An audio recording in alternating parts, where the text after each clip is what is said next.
Razmnožavanje biljaka jedan je od najzanimljivijih poslova svakog voćara i povrtlara. U našem voćnjaku često razmnožavamo naše biljke jer želimo počastiti prijatelje nekom od naših biljaka. U ovom videu pričati ćemo o razmnožavanju biljaka, odnosno pokazati ćemo nekoliko praktičnih primjera koje smo primjenjivali. Na našem kanalu mogu se naći različiti videi na tu temu i vjerujemo da smo s njima podijelili dosta korisne informacije vezane za razmnožavanje biljaka. Posebno nam je drago kada po društvenim mrežama vidimo da ljudi primjenjuju metode koje smo pokazali. Naravno, te metode se koriste oduvijek, ali smo našoj publici to prezentirali i dali do znanja da svako to može napraviti sam bez pomoći stručnjaka. Biljke se mogu razmnožavati na dva načina, vegetativno i generativno. Generativno razmnožavanje je razmnožavanje pomoću sjemena. Nedostatak kod tog razmnožavanja je to što ne znamo kakvih će osobina biljka biti. Osobine biljke ovise od oplodnje prilikom cvjetanja biljke. Taj proces je teško kontrolirati, pa se ovakav način razmnožavanja izbjegava. Iznimke se mogu događati pa da iz sjemena dobijemo identičnu voćku, ali tu se najčešće radi o izoliranim biljkama gdje ne može doći do oprašivanja cvijeta drugačijim peludom. Ipak i u toj situaciji imamo rješenje za vraćanje dobrih osobina, a to je kalemljenje.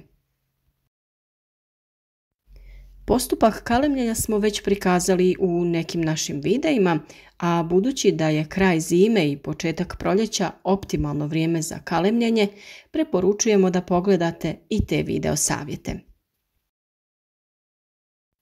Zbog svoje jednostavnosti i vrlo velike uspješnosti, najčešće se primjenjuje vegetativno razmnožavanje. Kod ovog načina razmnožavanja biljka brže napreduje, brže cvjeta i brže daje plod, a nova je biljka praktički klon matične biljke identičnih karakteristika. Najrašireniji način vegetativnog razmnožavanja je razmnožavanje reznicama.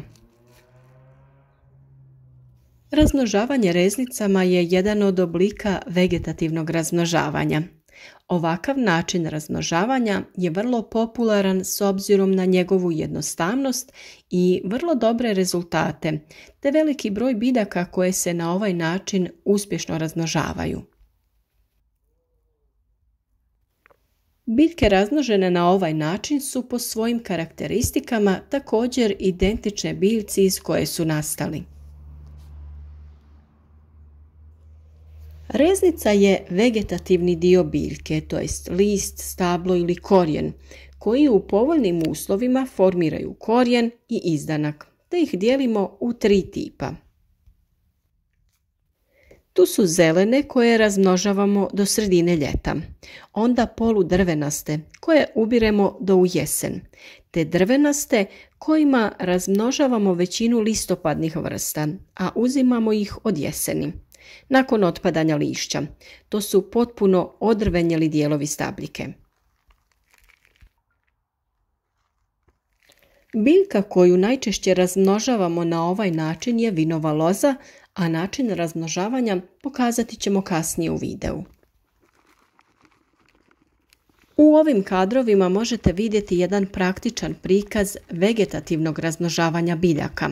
Radi se o smokvi, a metoda se naziva margotiranje. Ova metoda je slična metodi kojom se povijaju grane i potrpavaju zemljom, ali se primjenjuje u situacijama kada su voćke previsoke i imaju prekrute grane da bi se savijale. Margotiranje biljaka se radi tako što se sa biljke skine kora i tanki sloj koji se nalazi ispod kore. Jako je bitno ostrugati granu sve do drvenastog dijela. Skidamo koru u dužini od 2 do 3 cm i postavljamo PVC foliju ili neku vrećicu u koju ubacujemo supstrat ili zemlju. Potrebno je blago namočiti supstrat i dodati ga otprilike 2 šake. Nakon toga ćemo zatvoriti ga sa donje strane i sa gornje.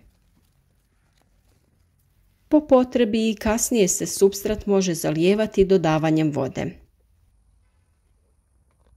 Da bi korijen zaštitili od prodora svjetla, preko najlona stavljamo i aluminijsku foliju.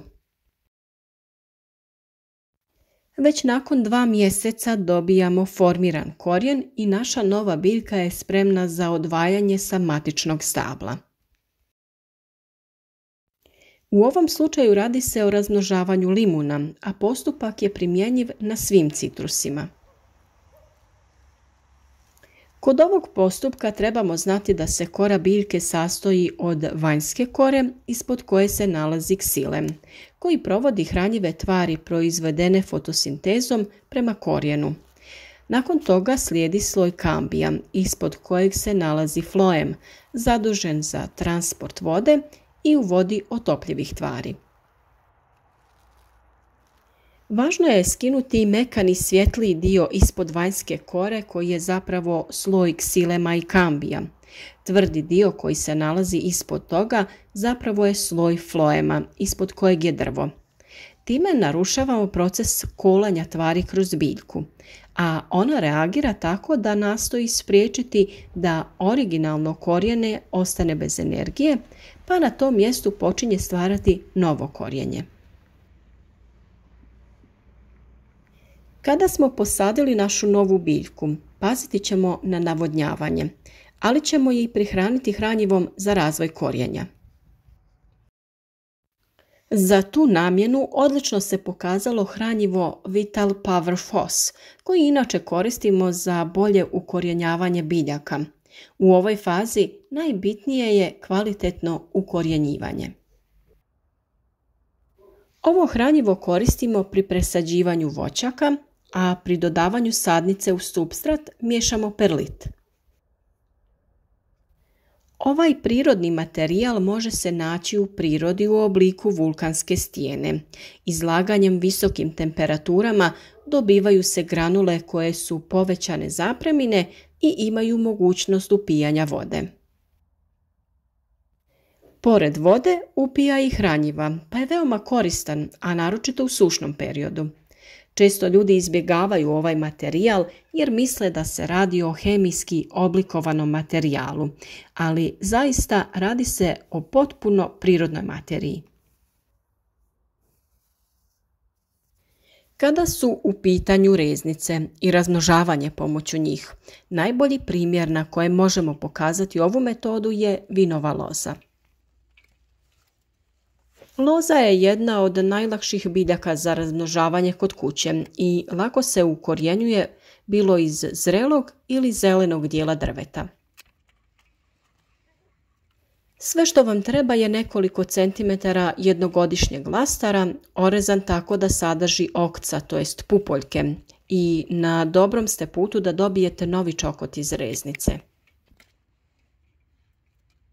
Svake godine lozu je potrebno ponovno orezati u kasnu jesen i zimu ili krajem zime, kako bi se osigurao dobar rod sljedeće godine.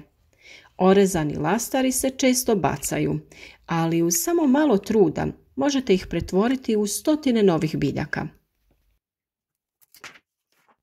U mnogim slučajevima dovoljno je da samo uzmete reznicu sa nekoliko pupoljaka i zabodete je u zemlju da pokrenete potpuno novu biljku. A šta je to reznica? Reznica je zapravo dio lastara orezanog na odgovarajuću dužinu. Reznica uzeta sa jednogodišnjeg zrelog lastara poslije obavljene zimske rezidbe obično je dužine između 30 i 40 cm. Reznice zrelih lastara čuvaju se u hladnom, vlažnom okruženju do početka vegetacije. Neposredno prije početka vegetacije na reznici se obnovi rez ispod ili skoro preko donjeg koljenca, to jest čvora, kako bi se potaknuo rast korijena ili se jednostavno reznice potapaju u hormon za ukorjenjavanje i stavljaju u tlo. Da bi reznice stvorile kalus, treba im obezbijediti uslove kako bi osnova reza počela zarastati i stvarati tkivo koje će se razviti u korijenje. Ovo može biti nezgodno, a ako se uradi nepravilno, reznice može zahvatiti plijesan i tako ne dozvoliti razvoj korijena i mladih lastara.